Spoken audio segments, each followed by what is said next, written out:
Hi everyone, this is Rachel from Korvia EPIK team. I'm here to help you guys with final documentation. Although EPIK still haven't requested any final documentation from you, I do recommend you to start gathering everything and be ready. Remember, the faster you submit your final documentation, the more chances you get. Now, let me start with application form. All of you guys should be familiar with application already, and some of you already went through our screening system even.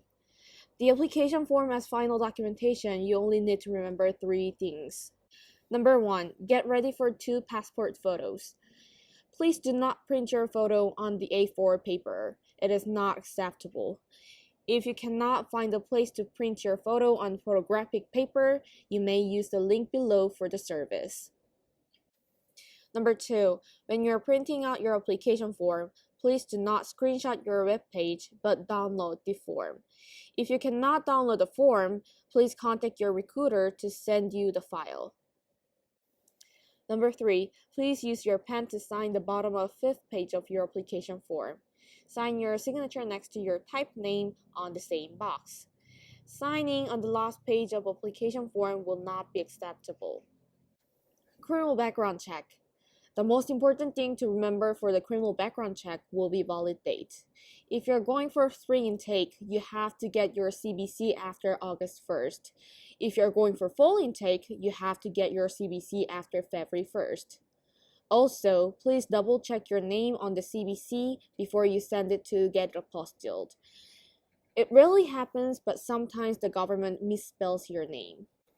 These are the samples for Canada, United States, and England. If you have requested criminal background check and it looks similar to these, you've got the correct one. One last thing about criminal background check. If you're currently living in a place other than your home country or Korea for more than 2 years, you have to get criminal background check with an apostille from the country too. BA Diploma. There's not much about BA Diploma. You just have to get it with the correct name on. Nickname or short name on the diploma is not acceptable. So just make sure you have full passport first and last name on it. If you're not graduated yet, don't worry. You may submit degree confirmation letter from University Administration Office to prove that you're intending to graduate before coming to Korea. This letter is to make sure you won't be held for further process just because you're graduating a bit later than others. But still, this is only for temporary. You will still have to submit BA Diploma after you graduate and before the deadline we provide. Birth certification. Heads up, candidates from UK or Australia, you will have to get the birth certification as additional document. If you're an immigrant from third country to UK or Australia, you will have to submit registration of certification.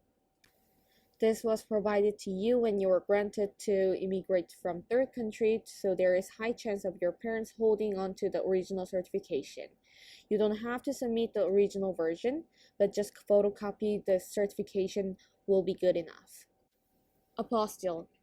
This is the essential thing in the final documentation. If you get a wrong apostille, not only you will have to wait for a new apostille to come back, but also cost you unnecessary expense to get a new one. So, remember, there are only 3 documents to get apostille. Number 1, criminal background check. Number 2, BA Diploma. And number 3, birth certification. For the criminal background check, you have to get normalized and apostille in national level. But if section on US, you won't have to get it normalized, but just get apostille in national level. Here are some samples for England, United States, and Canada. Canada does not do apostille, so Canadian candidates will have to get notary through Korea Embassy or consulate for both CRC and Diploma. Also remember, both your CBC result paper and apostille is only valid for 6 months. Getting CBC in January and get an apostille in February for fall semester won't be acceptable. For BA Diploma, even for US, you will have to get it normalized and apostille in state level. Here are some samples for England, United States, and New Zealand. However, depends on the state, the apostille might look different. As long as it says state apostille on the paper, there will be no big problem. For birth certification, like I have mentioned already, only those who were born in England or Australia have to submit it. Check the samples on the screen and see if they look similar.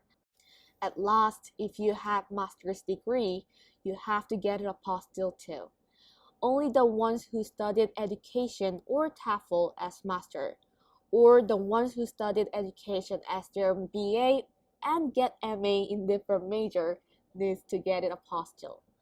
This is not a mandatory document to submit, but a document to upper your salary level. You will have to submit 2 BA transcript that is sealed in separate envelopes. Sometimes international delivery service such as DHL, FedEx, or UPS might open your transcript to check.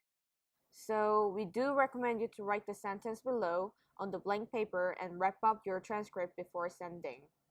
Also, if you have studied less than 2 years at the university where you've got BA diploma, you will have to get 2 transcripts from formal college or university that you transferred credit from.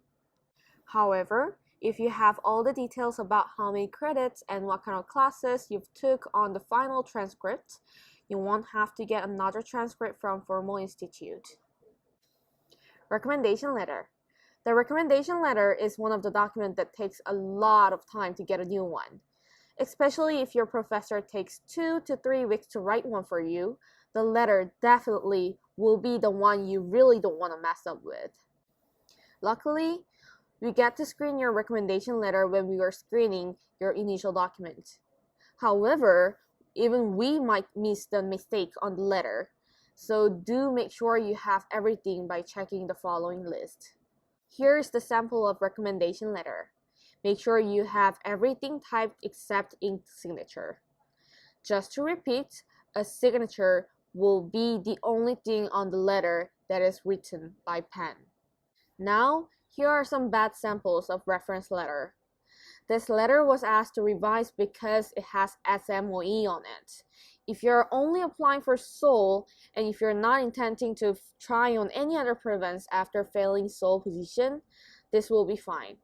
But EPIK definitely will point out about it. This letter was not acceptable because they wrote date with the pen. Again, signature will be the only thing on the letter that is written by pen. This letter needs to be revised because the signature was printed. Even though the signature is signed by hand, if it's printed, it's not acceptable. Also, ink signature next or onto digital signature is not acceptable too. Only one signature should be on the letter and it must be signed by ink. If your reference letter is all good, but recommender hasn't provided logo, email address, phone number, company, or school address, you may submit recommender's business card rather than getting a whole new letter. Teaching English to foreign language certification. You just have to have one certification out of TOEFL, TESOL, and CELTA. You must have more than 100 hours of online course to be qualified for EPIK. On your certification, it must clearly show how many hours you've earned. If it's not written on your certification, you will have to submit transcript or letter to prove the hours you've earned. If you got TOEFL as your university diploma, you would have to get a letter from either professor or administration office to prove how many hours you've studied at the university for TOEFL certification. Also, it will be much better if they clarify if it's in class or online. For those who has CELTA, EPIK does not require a letter to prove the hours. So if you have CELTA, you just need to submit the certification. Also, remember that you do not need to submit an original certification as your final document. But if you submit photocopy, they will request you to bring original to EPIK orientation. Teaching license. If you have teaching license, you do not have to get another TOEFL certification or a letter to prove hours. Just make sure you have enough valid year to teach in Korea. And just like TOEFL, you only need to submit photocopy of your teaching license. Additional document. Proof of schooling. Since this document is initial document you have to submit with the application form, I am sure you are all familiar with it. But to clarify, Candidates from South Africa needs to provide proof letter of English education from both middle and high school. The letter should be signed by ink just like recommendation letter. On the letter, it should clearly mention the period you studied at the school and the language they mainly use to teach at school. Make sure your full name is there, and you must get the letter from administration office or principal. Beside proof of schooling, if you homeschooled, you'd have to provide photocopy of high school diploma, high school transcript, and the letter saying you've done homeschooling. If you studied with your parents, you would have to get a letter from parents. If you went to a certain institute, you'd have to get a letter from institute. If you're taking any prescripted medication except birth control and iron pill, or if you're having any medical issue, you will have to get a letter from doctor to prove you're okay to work abroad for more than a year. If you have tattoo, you will have to take a picture, scan it, and send it to us along with your final documentation. So, these were the basic but crucial points of your final documentation. If you're in a special situation, you might need more additional documents to get. In this case, talk to your recruiter and make sure you have all the documents ready before sending it to Korea. These information might seem obvious, but remember, just because of simple mistakes like not signing your application form or sending photocopied apostille will cost you spend $50 to $70 more of delivery fee. And not only the money you spend, but your chance with EPIK will also decrease. I mean, you don't want to spend all that money and time for nothing, right? Thank you so much for watching this video with patience, and wish you good luck with getting ready for final documentation.